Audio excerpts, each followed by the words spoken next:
Another email here where I am being lectured. So let me share it with you. This is from Jason in North Carolina. Jason writes, Mike, we are not going to hold our noses and vote for the lesser evil again. It's about more than just corruption. You should seriously listen to millennials. They will explain to you that we cannot afford Trump or Clinton. So listen closely. I want you to stop being a Clinton and DNC apologist. Can you fucking believe that, Kathy? I want you to stop demeaning Jill Stein and those of us who will be voting for her. You should not be telling us how to vote. Do I tell people how to vote? I don't think I ever have. This is what you should be doing, Mike. You should be telling the Democratic Party to replace Hillary Clinton with Bernie Sanders before November the 8th. Well, in our system of government, Jason, that's not how it works. It doesn't make any difference how much subterfuge went on. The people voted for Hillary. You would cancel that vote. Okay. Anyway, that's it, because that is the only way we are going to stop Trump. It is in the hands of the Democratic Party, Mike. We shall see if they truly care about this country, and if they want to defeat Trump. Remember, Mike, this is not on Stein and the people who vote for her. This is on the Democratic Party. We're tired of being screwed over, and we are not going to be taken for granted anymore. The Democratic leadership have got to get out of their clueless bubble and start listening to the people.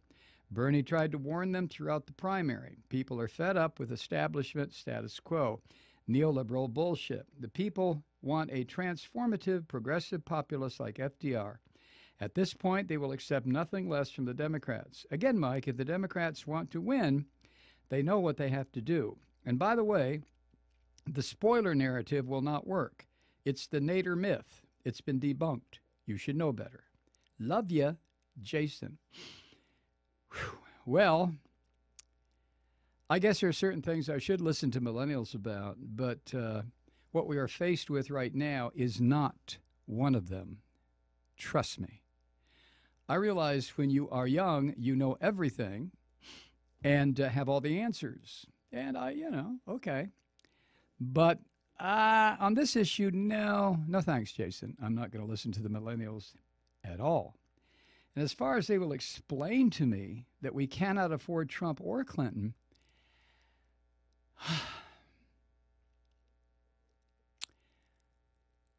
what's the use? What's the use, Kathy? I mean, we can't afford Trump or Clinton. I agree with half of what you're saying, Jason. We can't afford Trump. It's not a matter of affording Trump or Clinton at all. I've tried to make the case repeatedly, and obviously it keeps going over the heads of some of the more denser people who listen to this program. I don't know what's wrong with you. Not you particularly, Jason, although you're in that group. I don't know what's wrong with you when you hear me say repeatedly that this is not an endorsement of Hillary Clinton. And as far as demeaning Jill Stein, oh, bullshit. She's no more qualified to be president, Jason, than you are.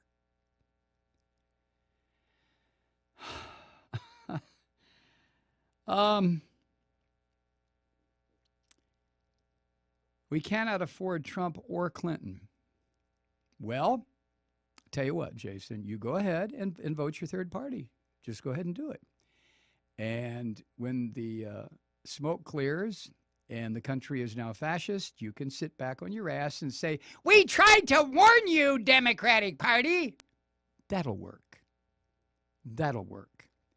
Rather than do that, rather than get into the woulda, coulda, shoulda, Jason, why don't you just accept the fact that this time around it's going to be the lesser of two evils, unless enough people go off their fucking rocker and vote for third party. And if it is the lesser of two evils, Jason, that gives you 4 years to work on building the Green Party. Are you willing to do that, Jason? Huh? Well, if you are, then the only way you're even going to have a chance to do that is with a Clinton presidency. Will she fuck everything up? Yeah, probably. Will she fuck it up as bad as Trump will? You have to be serious. You're kidding or something.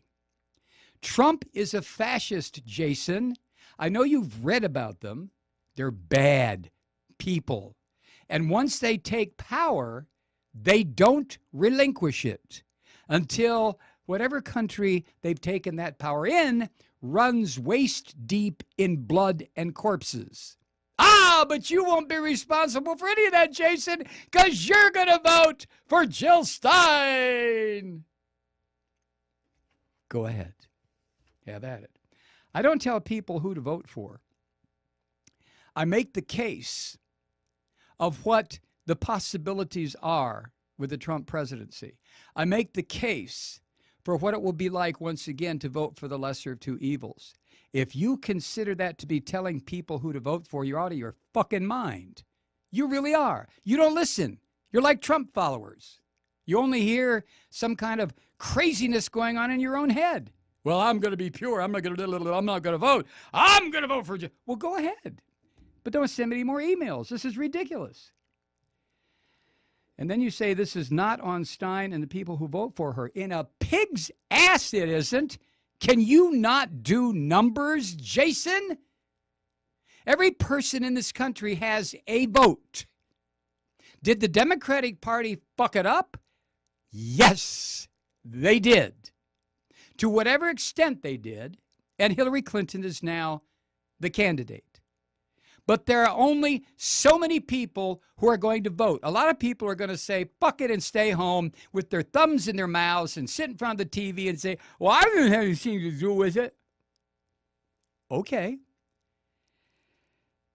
But as far as not being responsible, a vote for a third-party candidate, if the person casting that vote would have voted for a Democrat other than Hillary Clinton, then yes, you are. I don't care how many people want to run and hide from the truth. Run! Hide! It doesn't make any difference. It doesn't. Not this time. Not a bit. But thanks for writing. Can't get it across, Kathy. I just can't get it across. And that's my fault. That's my fault. People who continue to send me these emails castigating me for supporting Hillary Clinton. Jesus Christ.